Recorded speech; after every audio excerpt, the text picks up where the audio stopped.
In this video, I'll show you how to use Excalidraw to create a clean system design and easy to understand. So whether you're planning a back-end architecture or a mapping out a full-stack app, Excalidraw is a simple but powerful tool. So first, make sure you head over to the official website of excalidraw.com. So no sign-up needed. It's a free and works directly in your browser. So to create the core structure, you can use the rectangle as to represent your main components. It could be front end, back end, or database, or API gateway, or external services. So then use arrows to show how these parts interact. So just simply drag on here and then something like that.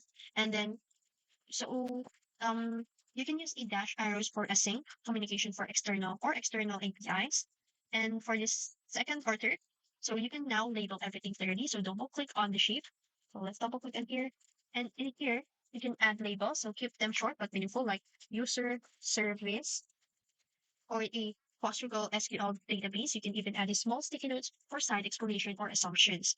So if you want to show microservices or separate layers, you can use a different colors or borders. It keeps things organized and readable at a glance. So when you're done, you can hit the settings and the export image and then choose APNG or SVG. You can drop the diagram into a slide text, attach it to docs, or even include it in your GitHub repo. And that's it. So with Excalidraw, you don't need a fancy tools, just simple shapes, clean lines, and a clear idea, perfect for brainstorming, interviews, or documentations. If you found this video helpful, don't forget to like, share, and subscribe to the YouTube channel.